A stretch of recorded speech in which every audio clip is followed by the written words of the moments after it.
On the frigid night of January 30th, 1945, in the dark waters of the Baltic Sea, a German ship carrying over 10,000 souls met its doom.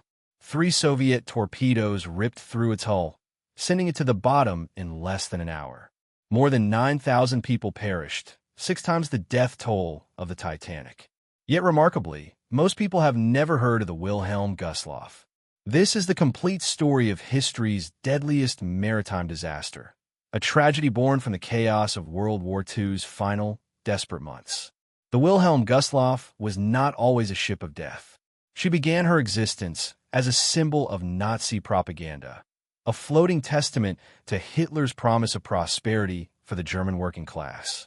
By the time she went down in 1945, she had transformed from luxury liner to hospital ship to floating barracks, and finally to an overloaded refugee vessel fleeing the advancing Soviet army. Her sinking represents not just a single catastrophic event, but the culmination of years of war, the collapse of the Third Reich, and one of history's largest humanitarian disasters. This is the story of that ship, the people aboard her, and a night that claimed more lives at sea than any other single disaster in recorded history.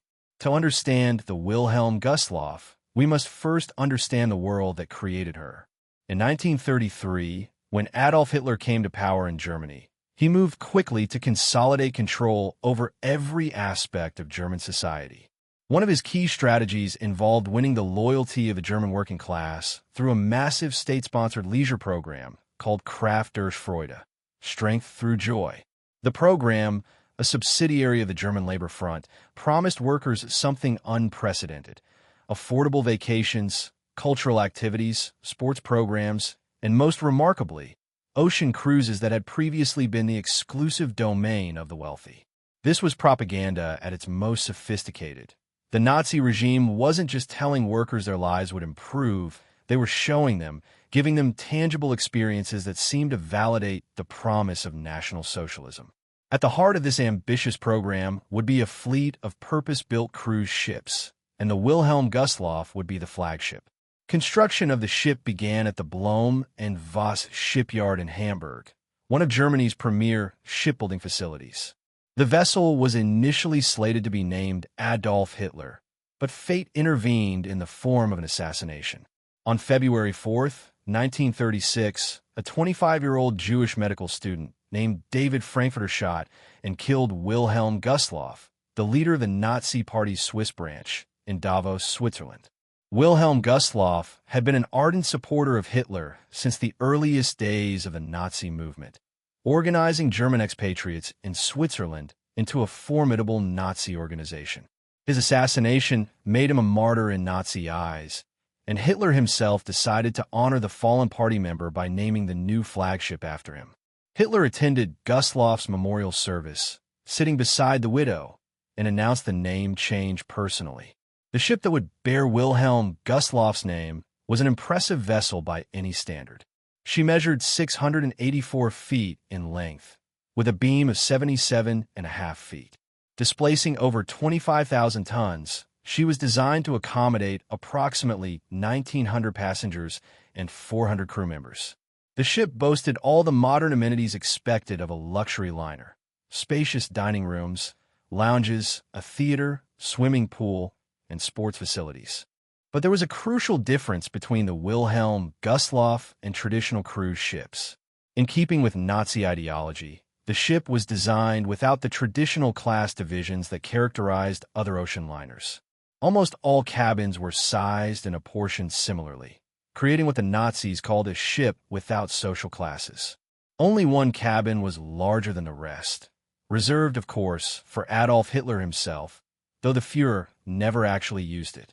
The Wilhelm Gustloff was launched on May 5, 1937, with Hitler himself presiding over the ceremony. After completing sea trials in the North Sea in March 1938, she was handed over to the Strength Through Joy organization and prepared for service. Her first voyage carried a highly political cargo. Between March 24th and 27th, 1938, the ship transported German and Austrian citizens living in Britain to international waters, where they could vote in the plebiscite on the Anschluss, the annexation of Austria, by Nazi Germany. This manipulation of the voting process was typical of Nazi methods, using the ship as an instrument of political control disguised as democratic participation. On March 29, 1938, the Gustloff departed on her second voyage, this time carrying workers and their families from the Blohm and Voss shipyard on a 3-day cruise, a reward for building her. On April 1st, under the command of Captain Karl Lubb, she left Hamburg to join other strength through Joy ships on a group cruise of the North Sea. Her official maiden voyage as a cruise ship began on April 21st, 1938, a trip to the Madeira Islands.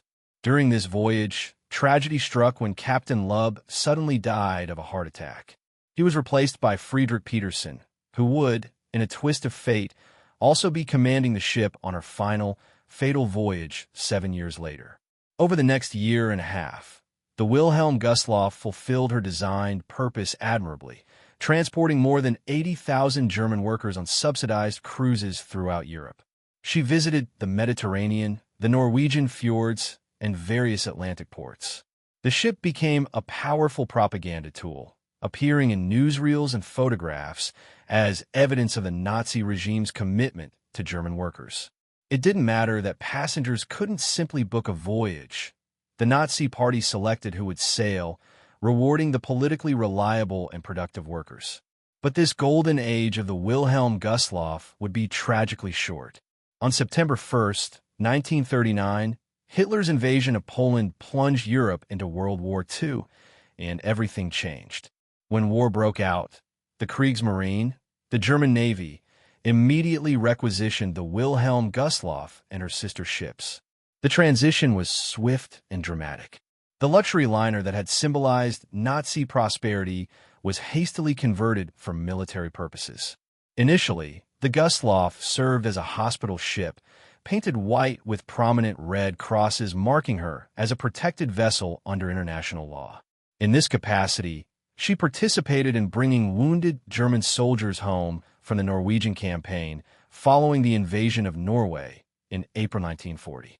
For several months, she fulfilled this humanitarian role, ferrying casualties from Narvik and other Norwegian ports back to Germany. However, by November 1940, the ship's role changed again. The Gustloff was painted in standard naval gray and converted into a floating barracks and accommodation ship. She was stationed at the port of Godenhafen, the German name for Gdynia, Poland, a major Baltic port that Germany had occupied. Here, she would remain essentially stationary for the next 4 years, serving as home and training facility for U-boat crews. The ship that had once carried happy vacationers now housed submarine trainees of the 2nd Submarine Training Division. Young German sailors learned their trade while living aboard the Gustloff, which was moored permanently at the docks. She had anti-aircraft guns installed on her decks, making her a legitimate military target, though she saw no combat action during these years. The once pristine cruise ship gradually deteriorated from disuse and the harsh Baltic weather, her engines sitting idle, her luxurious fittings worn and neglected. For 4 long years, the Wilhelm Gustloff sat at her moorings while the war raged across Europe, Africa, and eventually the Soviet Union. She had become a backwater posting, a forgotten relic of peacetime dreams, slowly rusting away in occupied Poland. But in late 1944, as the tide of war turned decisively against Germany, the Gustloff would be called upon for one final, fateful mission. By January 1945, Nazi Germany was in its death throes. The Soviet Red Army, having pushed the Wehrmacht back across Eastern Europe in a massive offensive, was now driving deep into German territory. In the east, Soviet forces had broken through in East Prussia, the historic heartland of the German state, cutting it off from the rest of Germany. The situation was catastrophic.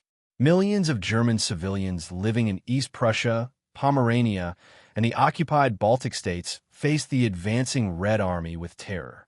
Stories of Soviet atrocities had spread throughout the region, and while some were exaggerated propaganda, many were tragically real.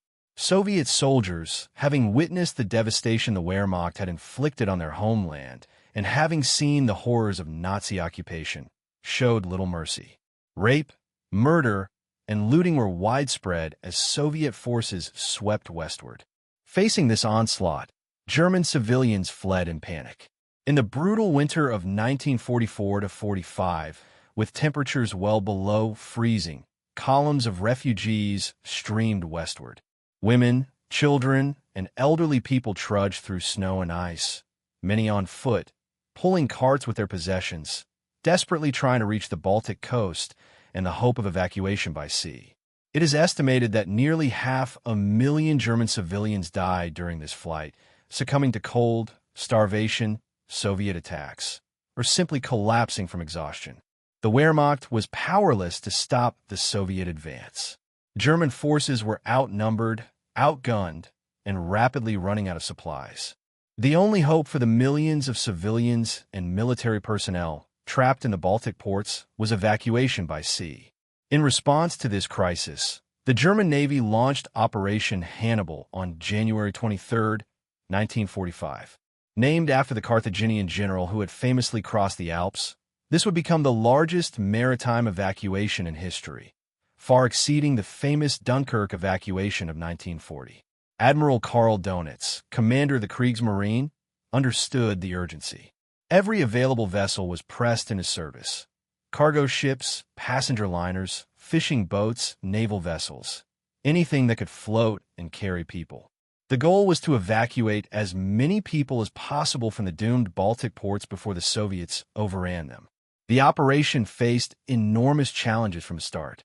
The Baltic Sea in January was a deadly environment, with temperatures far below freezing and ice floes making navigation hazardous. Allied air superiority meant German ships faced constant threat from British bombers. Soviet submarines, previously bottled up in Leningrad and Kronstadt, were now prowling the Baltic, hunting for targets. The waters were heavily mined by both sides, and the sheer number of desperate refugees overwhelming the ports created chaos that made organized evacuation nearly impossible. Political infighting complicated matters further. Nazi Party officials and military commanders argued over who controlled the evacuation, who should be evacuated first, and when ships should depart. Gauleiter Erich Koch, the Nazi Party's regional commissioner for East Prussia, was particularly problematic. An ardent Nazi who feared appearing weak before Hitler, he delayed the evacuation as long as possible, believing that organizing an evacuation would be seen as defeatism. When trains arrived carrying the families of 500 high-ranking Nazi officials, Koch demanded they be prioritized, but Admiral Donitz refused, insisting on evacuating those in greatest danger first. While officials bickered, refugees kept pouring into the ports. By mid-January, the port of Palo bulged with approximately 100,000 desperate civilians, with more arriving every day. The port of Gotenhafen, where the Wilhelm Gustloff lay moored, was similarly overwhelmed. Despite all these obstacles, Operation Hannibal would ultimately succeed in evacuating more than 2 million people from the Baltic ports between January and May 1945, making it the largest sea evacuation in history. But this success would come at a terrible cost. 3 ships in particular would suffer catastrophic losses. The General von Steuben, sunk on February 10, 1945, with approximately 3,500 casualties. The Goya, sunk on April 16, 1945, with approximately 6,000 casualties. And the worst of all, the Wilhelm Gustloff. By late January 1945, the Wilhelm Gustloff had been hastily prepared for evacuation duty. Her engines, which had sat idle for 4 years, were coaxed back to life. Anti-aircraft guns were installed or reinforced on her decks. Most importantly, lifeboats and life rafts were gathered, though only 12 of her full complement of 22 lifeboats could be obtained in the chaotic conditions. Everyone would at least be issued a life jacket, though this would prove grimly ironic given the water temperature. On January 30, 1945, the Gustloff was opened to refugees. What followed was chaos. Desperate people streamed aboard, carrying what few possessions they had salvaged. The ship, designed for fewer than 2,000 people, was packed far beyond capacity. Families crowded into cabins meant for 2 or 4 people.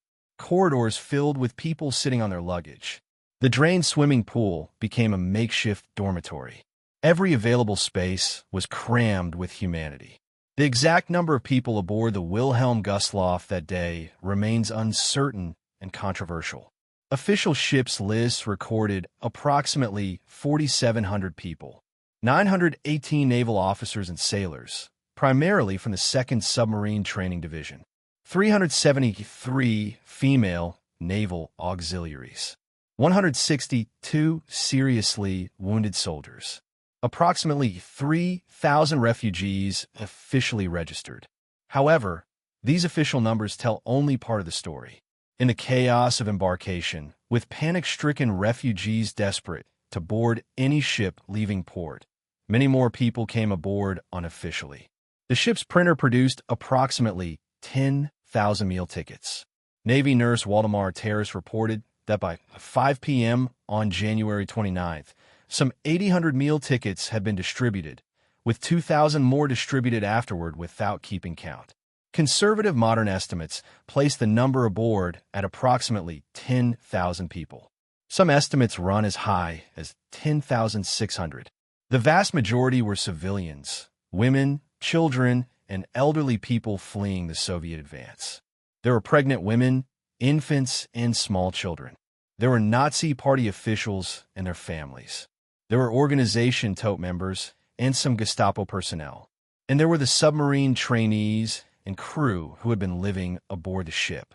This massive overloading created conditions that were uncomfortable at best and potentially fatal at worst.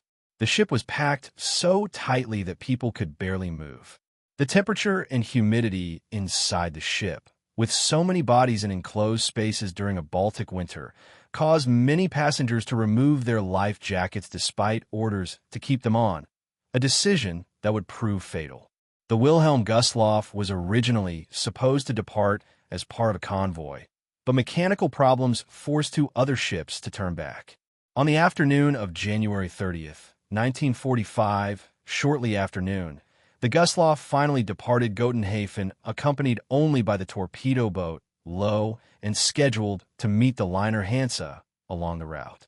Soon after departure, the Gustloff learned that the Hansa had broken down. The Gustloff would make her run to safety virtually alone. Command of the ship was divided between 2 captains, a situation that would prove problematic. The civilian captain was Friedrich Petersen, the same man who had taken command during the Madeira cruise in 1938. The military commander was Lieutenant Commander Wilhelm Zahn, a submariner. This divided command structure created confusion about critical decisions. As the ship set out into the darkening Baltic, a crucial debate took place on the bridge. 3 factors would determine their fate: route, speed, and lighting.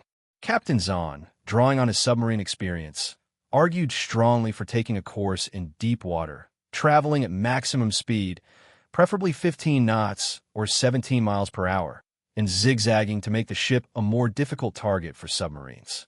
He understood submarine tactics intimately. Maintaining high speed would prevent most Soviet submarines from keeping up. Captain Petersen overruled him. Petersen was worried that the ship's engines, having sat idle for 4 years, might fail if pushed too hard. He ordered a maximum speed of only 12 knots, 14 miles per hour. First Officer Louis Rees advised hugging the coastline, staying in shallower water where submarines couldn't operate as effectively. But Petersen rejected this advice as well, choosing instead a course through deeper water. Then came the most fateful decision of all. As darkness fell and snow began to swirl around the ship, Petersen ordered the ship's navigation lights turned on. His reasoning was sound. The waters were crowded with German vessels, and he wanted to prevent collisions.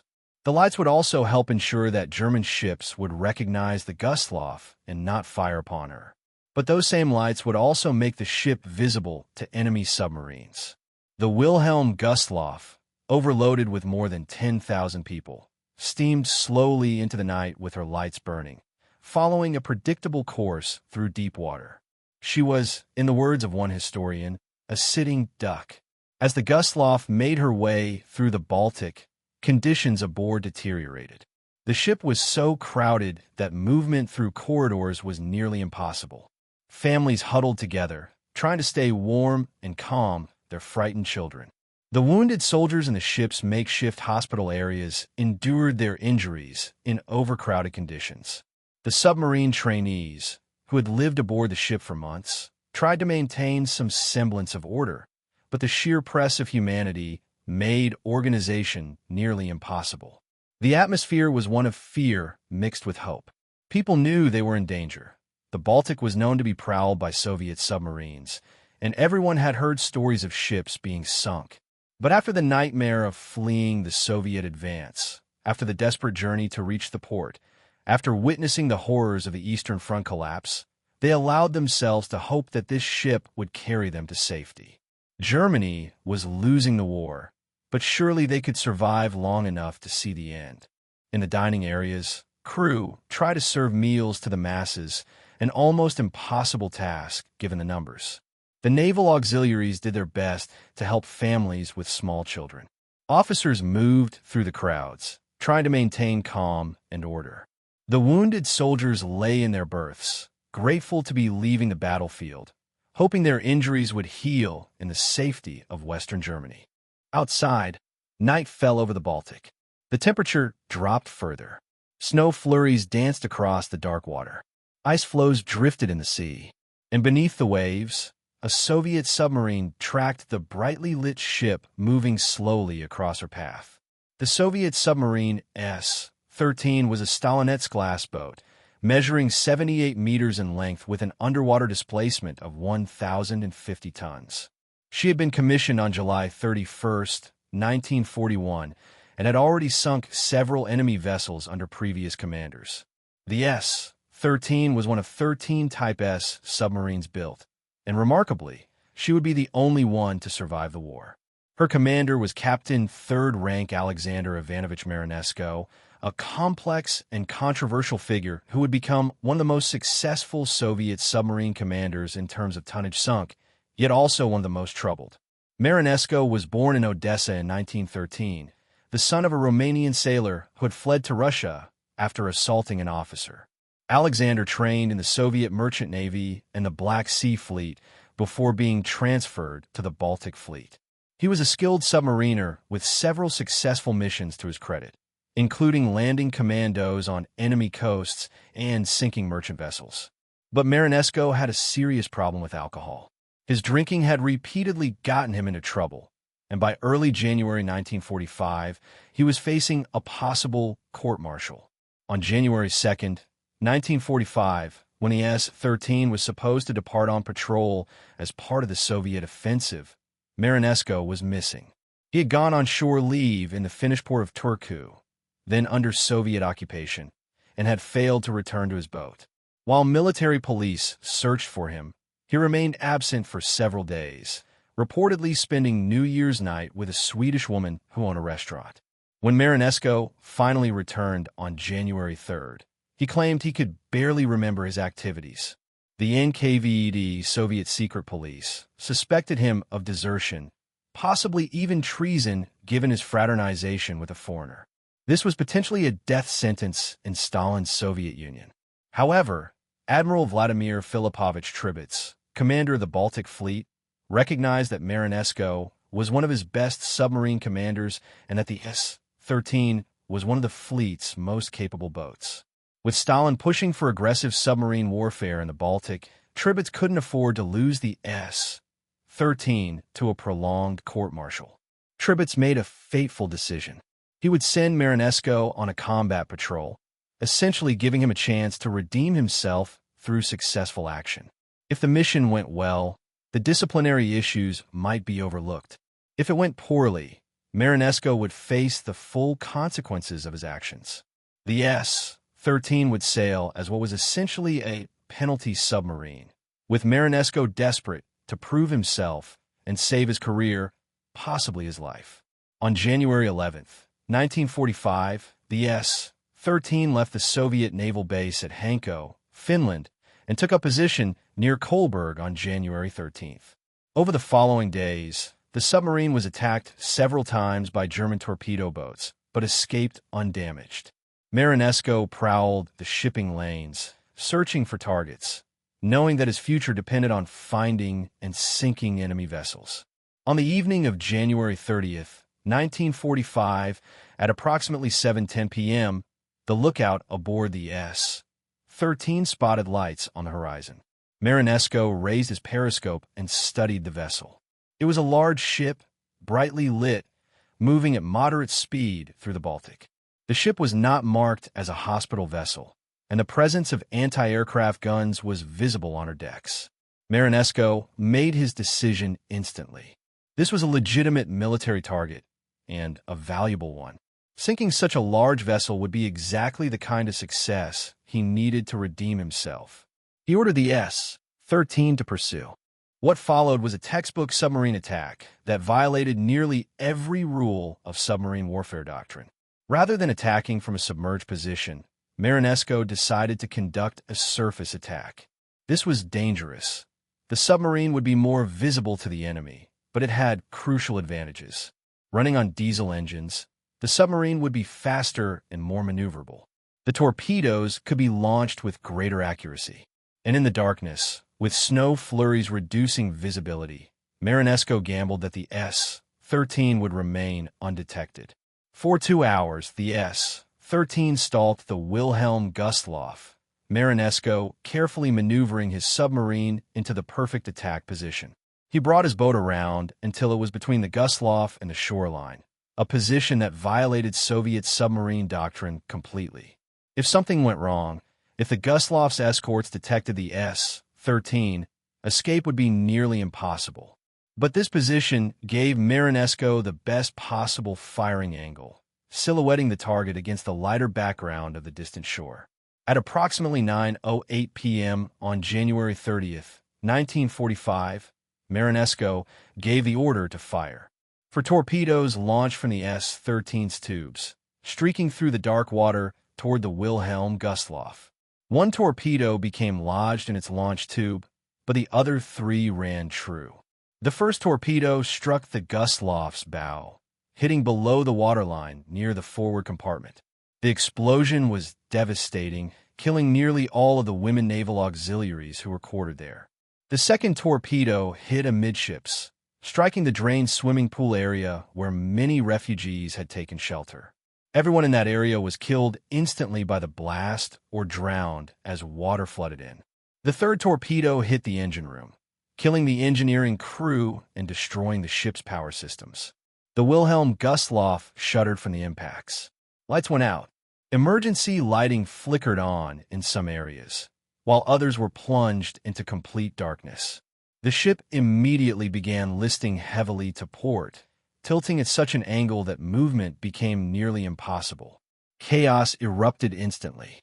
In the darkness, with the ship listing heavily and filling with water, passengers who had been packed tightly into every available space now became a panicked mass.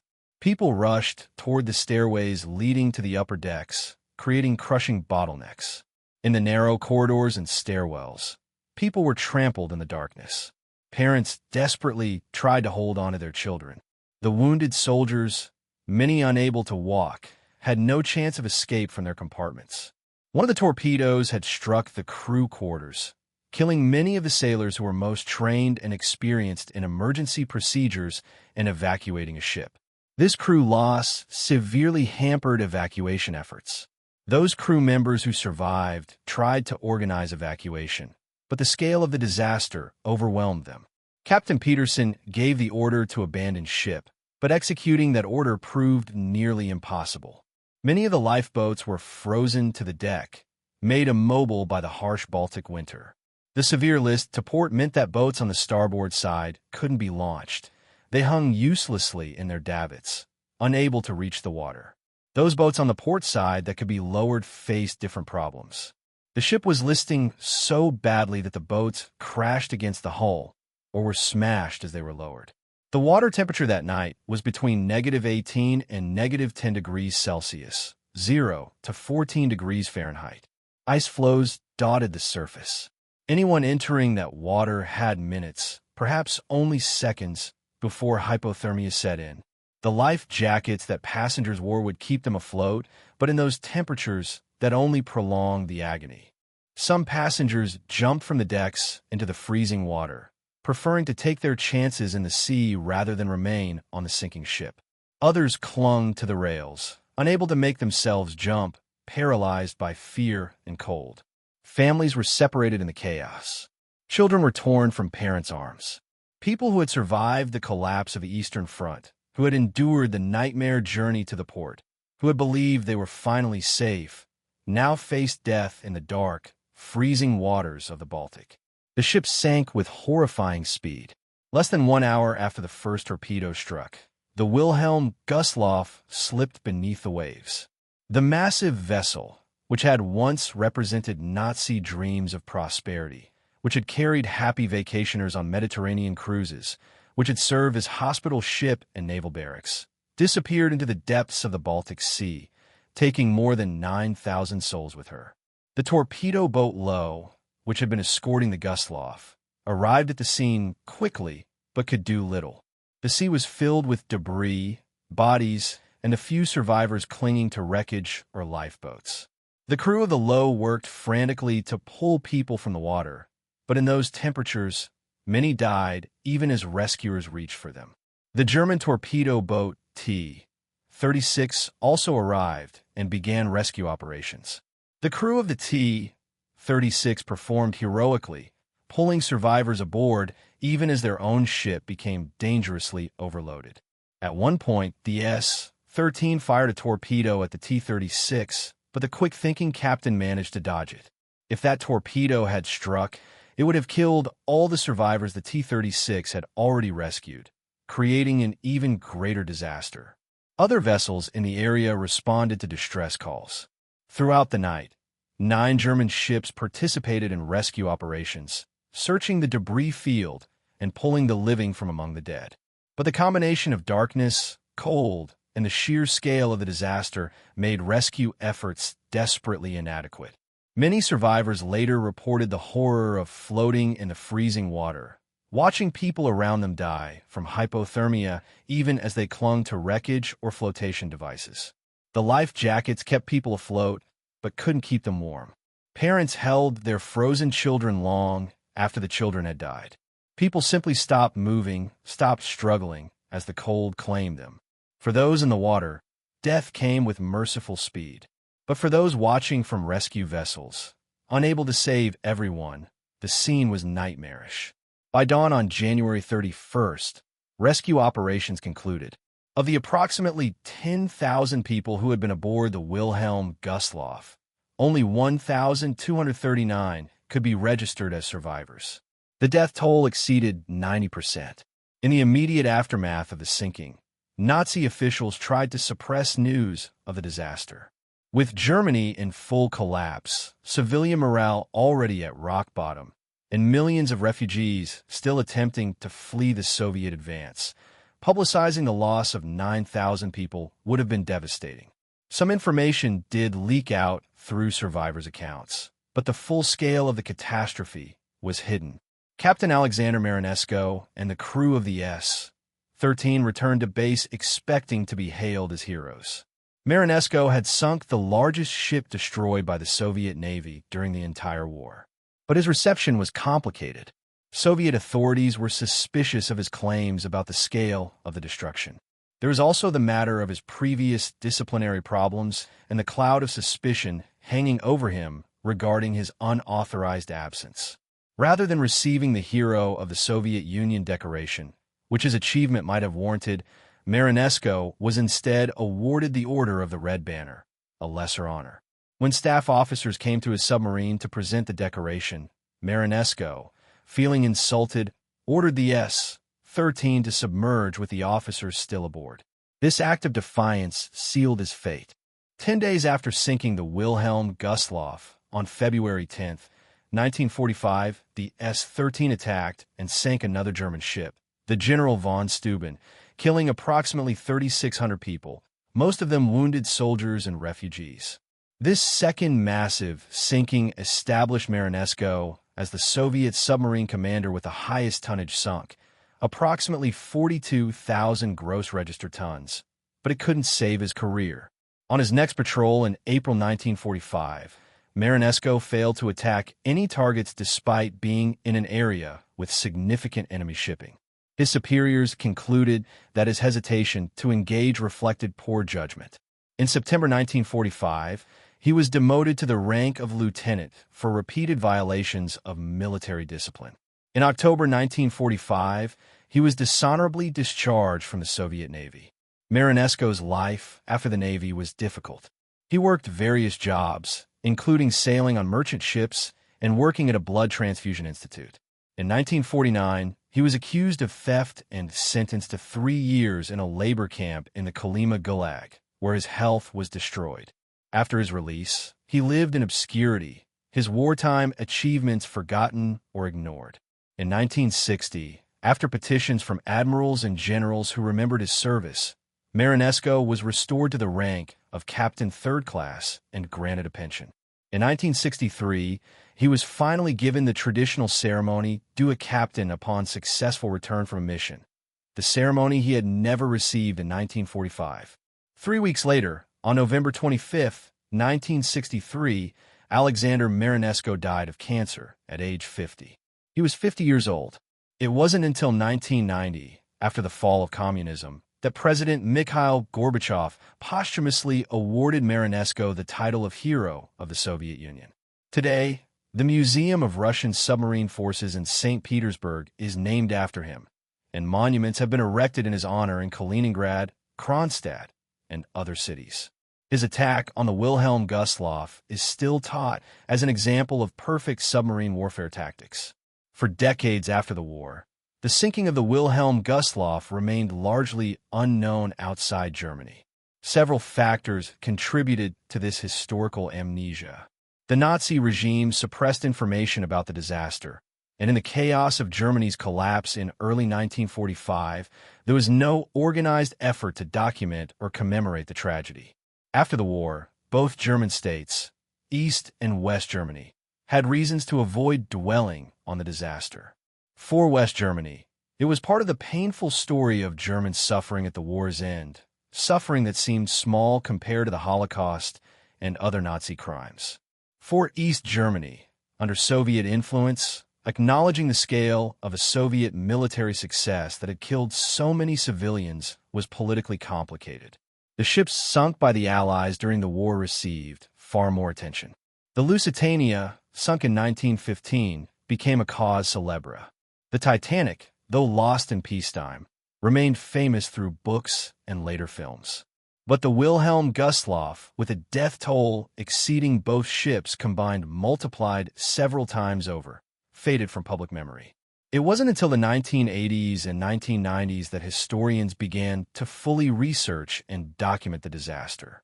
When British and German divers located the wreck of the Wilhelm Gustloff in the Baltic Sea, lying at a depth of approximately 45 meters, renewed interest sparked research into the sinking.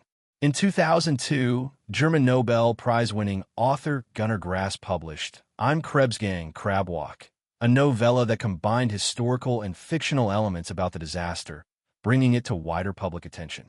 Today, the wreck of the Wilhelm Gustloff is classified as a war grave by Poland, which controls those waters. Diving is prohibited within 500 meters of the wreck to protect the peace of the site and prevent looting. Despite rumors that the Amber Room, the famous treasure looted by the Nazis and lost at war's end, might be aboard the Gustloff, these claims have been thoroughly debunked. The sinking of the Wilhelm Gustloff holds several places in history. Most obviously, it is the deadliest maritime disaster ever recorded involving a single ship. The death toll of approximately 9,300 people exceeds the combined death from the Titanic, the Lusitania, the Empress of Ireland, the Britannic, the Sultana, the Atlantic, and the Halifax explosion. It represents the largest loss of life in the sinking of a vessel in recorded history. The disaster also illustrates the massive scope of Operation Hannibal, the German evacuation of the Baltic ports. Despite the terrible losses on the Gustloff, the Steuben, the Goya, and other ships, with combined casualties exceeding 20,000, Operation Hannibal ultimately succeeded in evacuating over 2 million people from the Baltic. This makes it both one of the greatest maritime evacuations in history and one of the costliest in human lives. The tragedy also demonstrates the terrible human cost of total war. The Wilhelm Gustloff was a legitimate military target under international law. She carried military personnel, was armed with anti-aircraft weapons, and was not marked as a hospital ship. By the standards of naval warfare, Marinesco's attack was completely justified. Yet the overwhelming majority of those killed were civilians, women, children, and elderly refugees whose only crime was fleeing a war zone. This raises difficult questions about the nature of warfare and civilian casualties. The sinking was legal, but morally troubling. It highlights the impossible situation faced by populations caught between advancing armies, where every choice leads to potential death. The refugees on the Gustloff faced certain death or worse if they stayed, yet their flight led them to death in the Baltic. There were no good options, only degrees of catastrophe. From a naval perspective, the disaster offers lessons about evacuation procedures, ship capacity limits, and the dangers of divided command. The decision to overload the ship far beyond its design capacity, while understandable given the desperate circumstances, contributed directly to the massive death toll. The mechanical problems from years of neglect limited the ship's speed, making it more vulnerable. The divided command between civilian Captain Peterson and military commander Zahn led to fatal decisions about routing and lighting. These factors, combined with the dangerous conditions of the Baltic in winter, created a disaster waiting to happen. Today, several memorials commemorate the victims of the Wilhelm Gustloff. In Dannheim, Germany, near Stralsund, the Forced Paths Memorial honors the victims of Nazi crimes and includes commemoration of those who died in the sinking. In Schwerin, a memorial stone remembers all the ships sunk during the Baltic evacuation. Individual towns throughout Germany have smaller memorials to local residents who perished on the Gustloff. In the Baltic port cities from which the evacuation took place, plaques and monuments mark the sites where refugees boarded ships. The city of Gdynia, Poland, the former Godenhafen, has acknowledged this history, though the commemoration remains politically sensitive given the complex history of German-Polish relations and the region's changing borders. The survivors of the Wilhelm Gustloff formed associations to preserve the memory of those lost and to share their stories. Annual memorial services brought together those who lived through the disaster. Though as the years passed and survivors aged, these gatherings became smaller. The last major survivor reunion took place in 2005, marking the 60th anniversary of the sinking. As the generation that experienced the disaster passes away, the task of remembrance falls to historians and descendants. The broader context of German civilian suffering at the war's end remains a sensitive topic. For decades, discussing German victims of the war was considered taboo, seen as potentially minimizing or distracting from the enormously greater suffering inflicted by the Nazi regime on its victims. The Holocaust, the mass murders of civilians throughout Eastern Europe, the 27 million Soviet dead. These atrocities dwarf the casualties of the Baltic evacuation. Yet historians increasingly argue that acknowledging German civilian suffering doesn't diminish recognition of Nazi crimes, but rather completes the picture of the war's total devastation. The refugees on the Wilhelm Gustloff were fleeing consequences of a war their government had started. Many were undoubtedly Nazi supporters, while others were simply ordinary people trapped in extraordinary circumstances. The children aboard bore no responsibility for Nazi policies. Understanding their fate helps us grasp the full scope of the catastrophe that total war inflicts on human populations. The will truly understand the scale of the Wilhelm Gustloff disaster. Comparison with other famous maritime catastrophes provides perspective. The Titanic, which sank in 1912 with a death toll of approximately 1,500, is seared into global consciousness through films, books, and popular culture. The Lusitania, torpedoed by a German U-boat in 1915 with approximately 1,200 casualties, became a major factor in turning American public opinion against Germany in World War I. The Empress of Ireland, which sank in 1914 killing over 1,000 people, is remembered as one of Canada's worst disasters. The Sultana, a Mississippi riverboat that exploded in 1865 killing an estimated 1,800 people, holds the record for the worst maritime disaster in American history. The Wilhelm Gustloff killed more people than all of these disasters combined, and then some. Yet it remains relatively unknown. This disparity in historical memory reflects several factors. The timing of the disaster during the chaotic final months of World War II, the political complications of commemorating a tragedy involving both Nazi Germany and the Soviet Union, the suppression of information by both German and Soviet authorities, and the sheer scale of death during World War II, which claimed approximately 70 to 85 million lives total, making even 9,000 deaths seem like a small tragedy in comparison. Other ships sunk during Operation Hannibal rival the Gustloff in death toll, but are even less known. The Goya, torpedoed in April 1945 by the Soviet submarine L-3, carried approximately 7,000 people, of whom only approximately 400 survived. The death toll of approximately 6,600 makes it the second deadliest maritime disaster in history, yet few people have heard of it. The General von Steuben, also sunk by Marinesco's S-13, claimed approximately 3,600 lives. The combined death toll of these three ships alone exceeds 20,000 people. These numbers become even more staggering when one considers the broader evacuation. Historians estimate that approximately 250 ships participated in Operation Hannibal.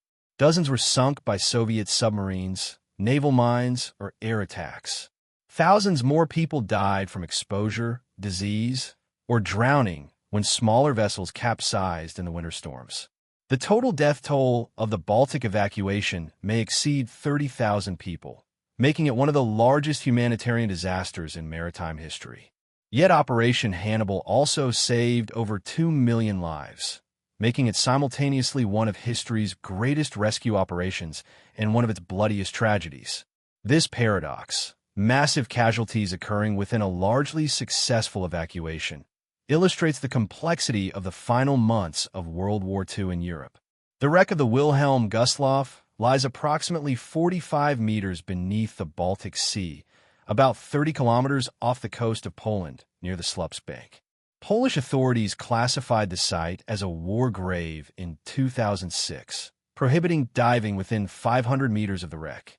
This protection ensures that the final resting place of more than 9,000 victims remains undisturbed. Over the decades since the sinking, various expeditions have surveyed the wreck using sonar and underwater cameras.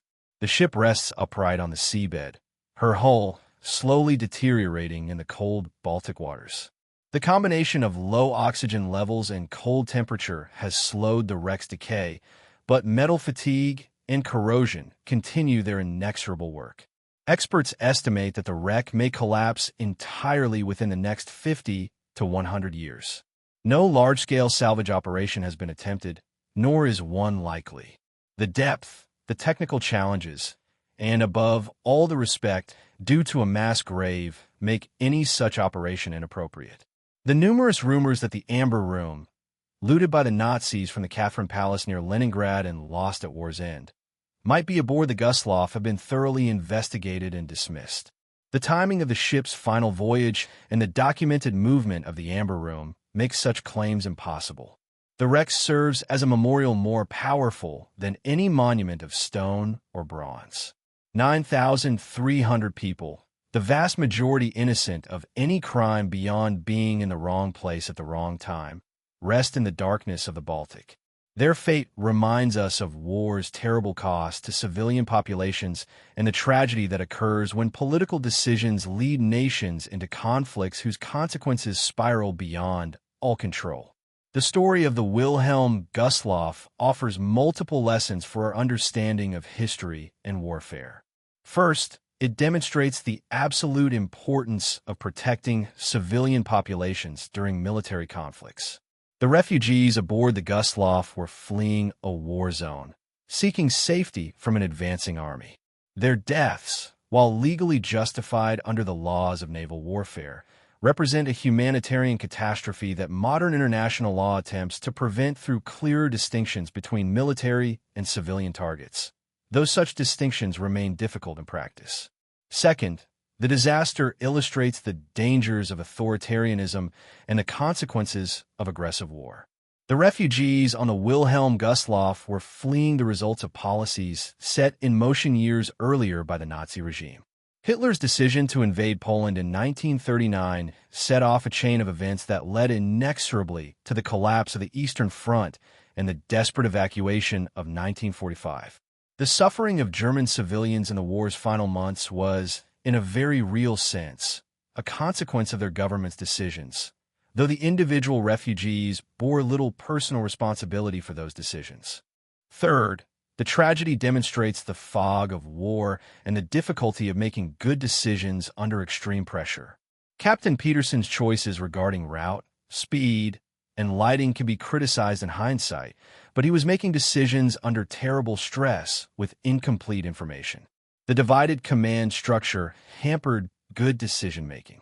The failure to properly maintain the ship during years of stationary service created mechanical limitations. Multiple small failures cascaded into catastrophe. Fourth, the story of Alexander Marinesco shows how individual lives can become caught up in large historical events. Marinesco was a skilled submariner whose personal problems nearly destroyed his career. His attack on the Gustloff was a desperate attempt at redemption that succeeded militarily but couldn't save him from the consequences of his earlier actions.